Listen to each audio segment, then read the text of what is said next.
Oh, man, one of the Lions legends no longer will be reporting eligible.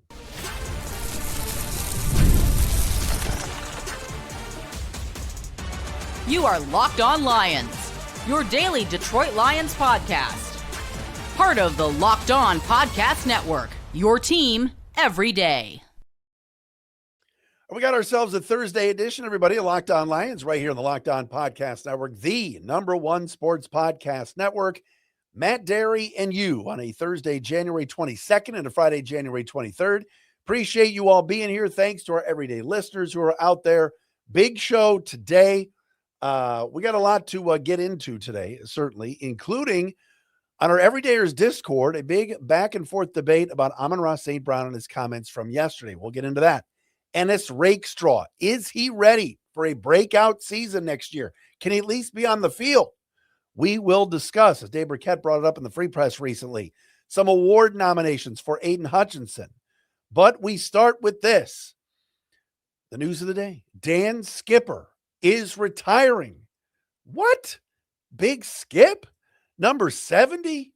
Legendary Lions offensive lineman who's been on and off with the team for the last 10 years has called it a career. Not a surprise. If you recall, in Chicago, after the Lions beat the Bears, Skipper said that his back was just really, really bad. He was very emotional about it. Today on his Instagram page, he did announce his retirement. Quote, 24 years of putting on pads and a helmet every fall. This year, I'll trade that out to pursue a career on the other side in coaching. The memories and experiences that the NFL has brought me and my family are hard to put into words. Thankful for every person that has been a part of my journey. It's time for me to report as retired. Sorry, I had to do it one last time. Dan Skipper. So yes, the man that was most famous for allegedly, according to the officials in Dallas 2 years ago, reporting eligible and what was ineligible and everything else when he didn't report, but Taylor Decker did. The Lions got flagged for it on the Decker touchdown pass. Dan Skipper, who was still reporting eligible a lot this season as an extra offensive lineman, has decided to retire. And here's the thing. I'm not going to sit and do 27 minutes on Dan Skipper. But what I'll tell you is this. This is a guy that went through not one, not two, but 3 regime changes with the Lions. Extremely loyal, unbelievable teammate. And every time that the Lions put Dan Skipper on the field, he did not disappoint. He did not blow a tire. He did not wet his pants. Dan Skipper was a reliable backup who found a role, as an extra tight end, as an extra offensive lineman. And in close to 70 game appearances that Skipper had over 10 years, and it's not a lot, he started 16 games and held his own. There was never a time when Dan Skipper was filling in, whether it was for Taylor Decker at left tackle or Sewell at right tackle, which he did in week 18, or any of the guard spots. You always knew you were going to get a solid effort and performance from Big Skip. And you saw him on the field and you went, man, that guy looks more like a basketball player at 6'7". No, not this 6'7", 6'7". And he just always was a guy that just wanted to be out there with his teammates, and his teammates loved him. Absolutely loved him. Now, according to Justin Rogers from Detroit Football Network, Skipper is already wanting to move into coaching right away. And as he said in his Instagram post, he was going to be coaching. According to JR, Skipper is going to work with the offensive linemen and the tight ends at the upcoming East-West Shrine game. So Skipper was emotional after the Bears game. This is a guy that was an excellent teammate. And you want to talk about somebody that the organization really wrapped their arms around, especially Dan Campbell, Hank Fraley, and the offensive staff. It was him. He was willing to play any role. All right. This past year, remember, Dan Skipper did not make the Lions. He was waived. He did not make the team on the final cutdown day. He immediately stayed. He immediately hopped on the practice squad, and he became, he was elevated to the 47-man roster, 53-man roster, excuse me, pretty early in the season, when the Lions saw that they were going to need help at different positions along the offensive line. He stayed humble. He stayed loyal.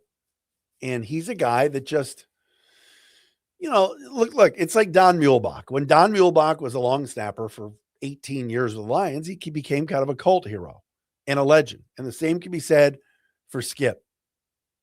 Bounced around, was on some different teams, but always found his way back to Detroit and had a successful 10-year career in the league. I think that's pretty cool. So from a personnel standpoint, yes, the Lions have got to go out and find their next Dan Skipper. Now, he was never a starter consistently. Like I said, he only started 16 games. But you got to find a veteran offensive lineman that you can plug into any spot on the offensive line, except maybe center. Centers are kind of a dime a dozen. Well, not a dime a dozen, but you don't just take Panay Sewell and move him to center. But a guy that can play 4 out of the 5 positions and not embarrass himself and be a great teammate, be a leader in the locker room, be somebody that you can rely on is underrated. Never was a great player, never fought for a starting spot, but did the job and played his ass off. And maybe, just maybe now, would want to stay in Detroit and be a part of the coaching staff. All right. There's always assistant spots available, quality control, whatever it is. And I have a feeling that Dan Skipper will remain with the team, similar to what Don Muhlbach has done with the Lions, and be a part of this thing. But lower back injury and just, those back injuries are very, very tricky. And it was time for him at age 31 to retire. So Dan Skipper announcing his retirement today is a story. And you got to give credit to a guy that just always wanted to play football. I mentioned yesterday, John Harbaugh, and one of our everyday listeners, Chris Druin, sent me the old clip from the Rodney Dangerfield comedy special. Oh God, what was Bob's last name? I got to find this. It was some of you are going to know what I'm talking about. I got to find it though. Oh gosh, he sent it to me this morning. Oh yeah. Bob Nelson from 1984 in his football, where he talks about football all the time. That's what John Harbaugh was talking about yesterday as we played the clip. Football. We all about football. Dan Skipper was all about football.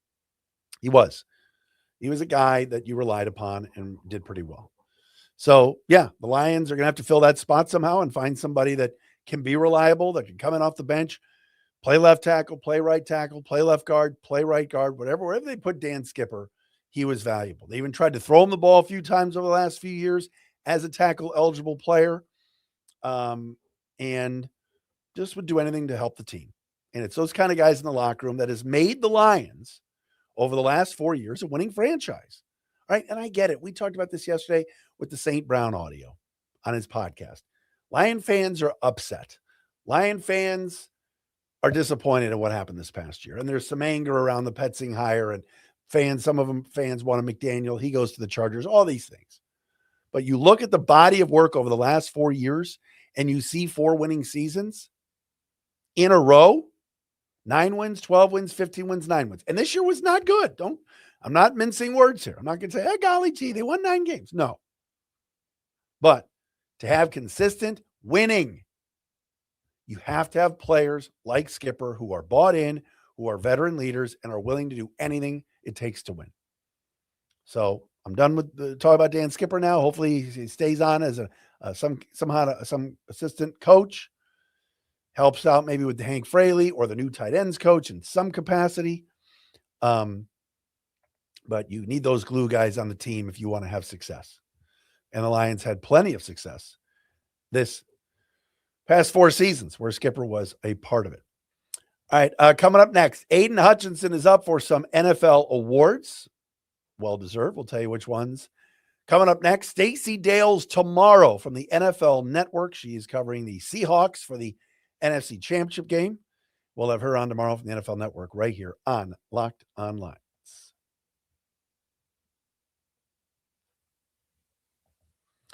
And Locked On Lions today brought to you by our friends at Robinhood Prediction Markets. What if sports were traded like markets? Now you can put your sports IQ to work in real time with Robinhood prediction markets. It's not you against the house.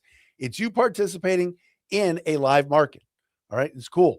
You can buy or sell your positions live all game long. Use your sports knowledge in the moments that matter. Robinhood prediction markets changes the game. It's people moving the action. So when momentum shifts, you can move with it. I always knew the game, right? But never had a dynamic way to apply that knowledge. Now I can actually take part live in a market powered by people. You're no longer just a spectator. Play by play, you decide. Trade every play with Robinhood, now available across the U.S. Download the Robinhood app now to begin. Futures and cleared swaps trading involves significant risk and is not appropriate for everyone. Event contracts are offered by Robinhood Derivatives, LLC, a registered futures commission merchant and swap firm. And we're also brought to you by the Game Time app. NFL playoffs are here. We're into the Final Four. It's in full swing. And there's nothing like being at one of these games. The crowd noise, the energy, the cheering alongside other fans. Watching home is fun, but being in the stadium hits different.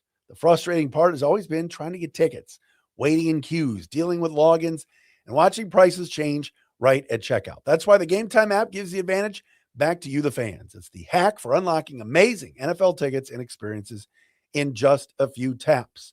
I pulled up the Game Time app recently to check out some of these playoff games this weekend. Broncos hosting the Patriots. You want to go out there, check out the AFC Championship game.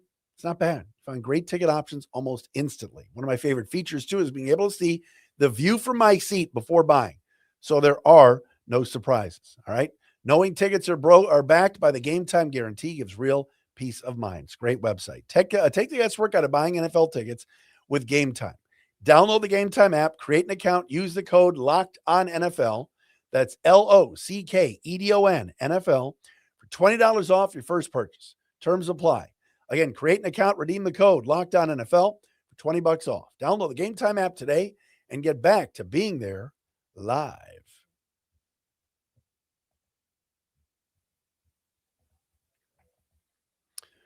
Appreciate all of you being with us here on Locked On Lions Thursday edition. And thanks for making us your first listen of the day. And thank you for making Locked On the #1 sports podcast network. If you haven't already, check out our new Everydayer Club. And I'm going to reference this at the end of the show with our Discord because there was a lot of good chatting back and forth on the Locked On Lions Everydayer Discord. You want to be a part of the Discord? Sign up. And you also get an access-free audio feed for Locked On Lions, compatible with Apple, Spotify, and everywhere else you get your podcast. Want to be a part of this Everydayer Club? It is simple. And I'm on the chat too. LockedOnLions.supercast.com or tap the link in the show notes to learn more. Check us out. It is the Everydayer Club. All right. Awards came out today for the NFL, and the Lions, the Detroit Lions, your Detroit Lions, have one player that is up for any of kind of the end of season awards. And a finalist for not one but two NFL awards is the Lions' Aiden Hutchinson.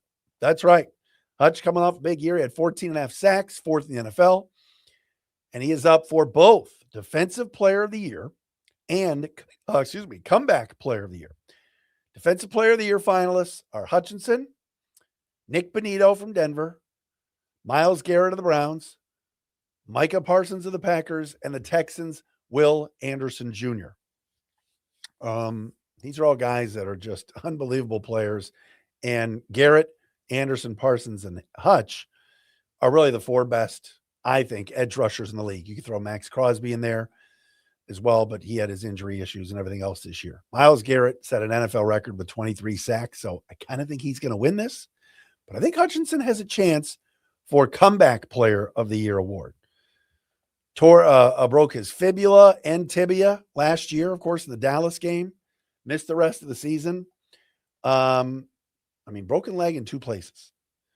He's going up against, for Comeback Player of the Year, Dak Prescott of Dallas, San Francisco running back Christian McCaffrey, Jacksonville quarterback Trevor Lawrence, and Cardi B's boyfriend, Stephon Diggs, wide receiver from the Patriots.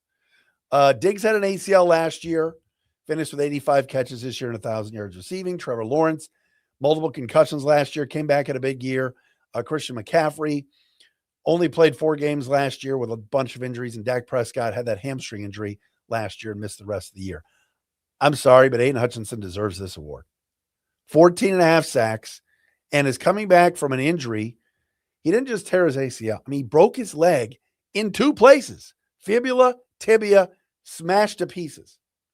Comes back this year, registers 14 and a half sacks, and even from the first game where we saw some rust in that Green Bay game, Hutchinson had a tremendous season. And I get it. All those guys deserve it. That's why they're finalists. Christian McCaffrey only played in 4 games.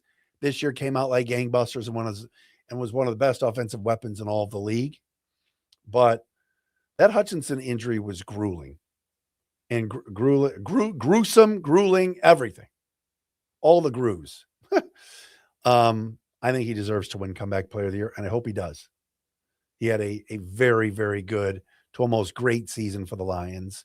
And to come back from that kind of injury where some players, all right, have had broken fibulas, broken tibias, and were never the same. Aiden stepped up in a big way and had a really, really good season. So I think he's got a better chance of winning Comeback Player of the Year than he does winning Defensive Player of the Year, which I think is going to go to Myles Garrett, who, of course, had the 23 sacks. Interesting article in the Free Press yesterday by Dave Burkett, who, as we know, is one of the best beat writers out there, talking about the window is wide open for Ennis Rakestraw as Detroit Lions cornerback in 2026. And this has to do with some of the comments that were made by Amik Robertson on Locker Cleanout Day, talking about Rakestraw and how he feels that Ennis, who will be entering his 3rd NFL season next year, will bounce back and have a big year. Amik said, quote, "That's my young bull, man. I told him the opportunity for him is wide open. He kind of reminds me of myself when I was with the Raiders, a younger version of myself." Robertson missed a lot of his first 2 years with the Raiders too, due to injuries. And then, of course, had a big year for the Raiders. Lions picked him up, and the rest has been history. Amik has been great. Rakestraw, he was injury prone at Missouri, was drafted in the 2nd round by Brad Holmes 2 years ago. And out of 34 possible games that the Lions have played here in 2 years, the last 2 years, Rakestraw has played in just 8. Strained his hamstring as a rookie, missed the rest of the season. And then this year, shoulder injury during preseason, and it was a season-ending surgery. Rakestraw just has not been able to be on the field. And again, they need him. You look at a position of need for the Lions right now, and you go, all right, what's the cornerback room looking like for next year? Right here, right now. We don't know if Amik Robertson is back. We don't know if Rock Ya-Sin is going to be back. Both those guys are free agents. I would love for both of them to return. You can never have enough good corners. I think Amik has priced himself out of the market, and I think he'll go somewhere else. He'll be a starter, play inside and outside, and get paid. Don't think it's going to be here in Detroit. You've got Terrion Arnold coming back. You've got DJ Reed coming back. DJ Reed, there's no way he'll play any worse than he played this year. And he had the injuries in there too. And I'm expecting a big second year in the Honolulu blue and silver for Reed. Terrion was starting to come on here in year 2 before the injury, the shoulder problems ended his season. He's going to be a starter.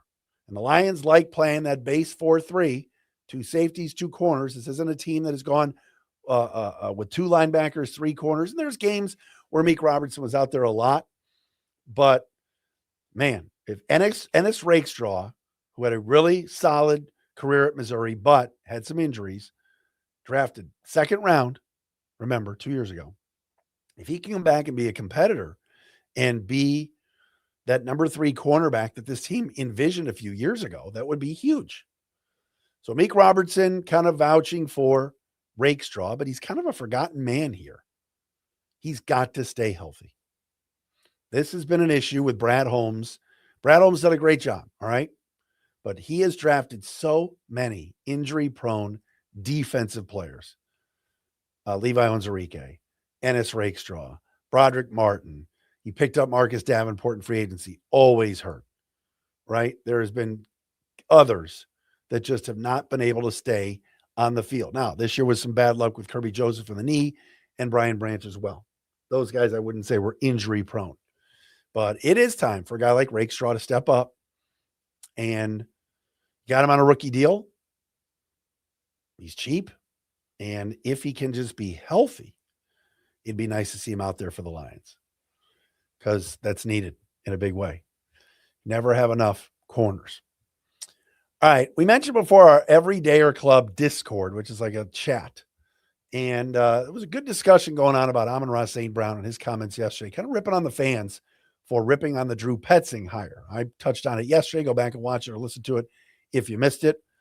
But I've got a different angle for it this year or this today that I'll bring up. We will do that coming up next right here on Locked On Lions. It is a Thursday edition.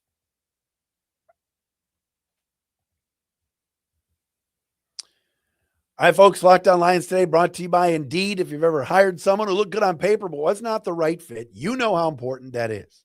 When you want candidates who truly match what you're looking for, trust Indeed sponsored jobs. Hiring, Indeed is all you need. Stop struggling to get your job post seen on other sites. Indeed's sponsored jobs put your post at the top of the page and help you reach the right candidates faster. All right, sponsored jobs boost your post to the people who are the best match for your role. And that makes a real difference. According to Indeed's data, sponsored jobs posted directly on Indeed are 90% more likely to report a hire than non-sponsored jobs. All right. Spend more time interviewing candidates who check all your boxes with less stress, less time, and more results using Indeed sponsored jobs. Listeners of this show get a $75 sponsored job credit to help give your job the premium placement it deserves at Indeed.com/LockedOnNFL.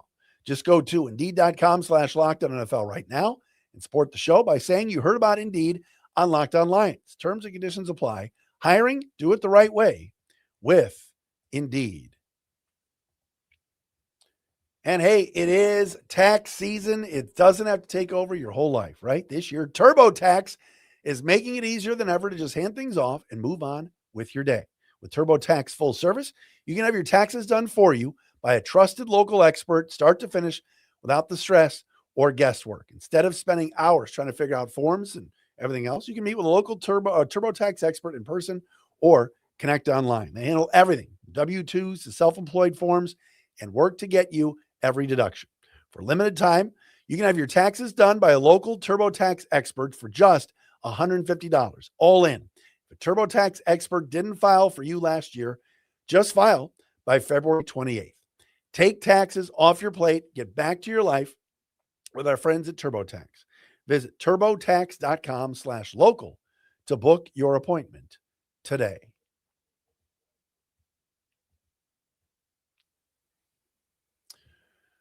Couple of shout outs here, a couple of our everydayers that I ran into earlier today, including my guys, Michael and Connor at Michigan Financial, great dudes. And I got to see them today. And also the legendary Joe Allen and Dylan Straka. I saw saw them today as well. I actually flipped off Joe in the parking lot. No, I'm just kidding. Well, actually I did, but it's all in fun. So love our everyday listeners and those of you that check us out daily here on Locked On Lions, including Connor Kinn and my guy, Michael Karam. All right. Here we go. Discord server off the charts last night. It is our chat for our Locked On Lion Everydayer Club. Brian Hayner, one of our everydayers on the chat, said yesterday, what does everyone think of the St. Brown podcast? Well, I agree with what he said. I wish he wouldn't have said it. It's kind of what I said yesterday. I said there were some things that Amon-Ra said, which I agreed with. There were things that I thought I disagreed with, including him saying, how could the Lions fans just think Dan Campbell's just going to pick some random Joe? Well, that's what he did with John Morton. John Morton failed. Gavin Trevino, who's on there, said St. Brown is a clown for that comment. What proof does he have that the Lions got the job done? I don't know ball. We do know ball. That was brutal for him to say. Tony Berardi said, I wouldn't take it too seriously. After all, Amon-Ra's young. We've all said things we wish we hadn't. I don't see it as a big deal. Double J wrote in. ARSB can say what he wants, and I'm glad he said it. None of should judge before the results. Advocate for judgment. And Gavin responded, I wouldn't say he can say anything he wants. I love him as long as he's in Detroit. This is a really hot button topic and a lot of mixed bag when it comes to Lions fans. Number one, something that I did not bring up yesterday that I want to bring up now is that whether you agree or disagree with Amon-Ra kind of firing off on his podcast about Lions fans, being angry on Twitter about the Drew Petzing hire, The one thing I didn't say yesterday that I wish I had and I could say today, St. Brown's sticking up for Dan Campbell. St. Brown is going to be loyal to his head coach. Think about a lot of these players and a lot of these other teams that pop off in the media, pop off on their own podcast, pop off on social media, and say things that are divisive to the franchise. When was the last time I got on this show and said, oh man, a Lion said this or a Lion said that? There hasn't been a divisive guy in that locker room since probably Chauncey Gardner-Johnson. And he hasn't been on the Lions in a couple of years.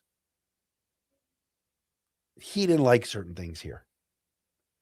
It didn't really bother the culture. It didn't really distract because the Lions policed it and he was gone the next year.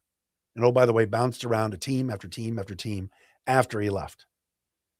And that was the 2024, after the 2023 season. Remember, in 2024, he played for Philly. And this year he was in Houston. He was in one other place and then finished up with the Bears. Touchdown Bears. So give St. Brown some credit for coming to Dan Campbell's defense. I still don't like the comment where he said, fans don't know ball. And then he said afterwards, I love Lions fans. They're knowledgeable. The bottom line is these guys that have these podcasts have to fill up space and time. And I understand it. I just wish he hadn't have said that they don't know ball because this fan base is the best. It really is. And you guys have stood in there, in that batter's box, and you've just kept swinging. No matter if the team's good, bad, horrible, historically bad, which they were in 08, like, you're there. So I don't agree with that. But I did appreciate, after watching it again, St. Brown thinking, hey, I'm sticking up for my coach. He wouldn't just go out and hire some Joe Schmo. But unfortunately, his hire last year was a disaster. And by the way, I'm reading reports out there that Aaron Glenn in New York cannot find a defensive coordinator. This is unbelievable. The Jets, they're not getting Dante Moore. He's staying in college. And now they can't hire a defensive coordinator. Shouts to the Ravens getting Jesse Minter. Heck of a D coordinator. I think he's going to do a good job. That's a great fit for Baltimore as their next head coach. All right, Stacey Dales from NFL Network. Great NFL reporter is going to join us tomorrow right here on Locked On Lions.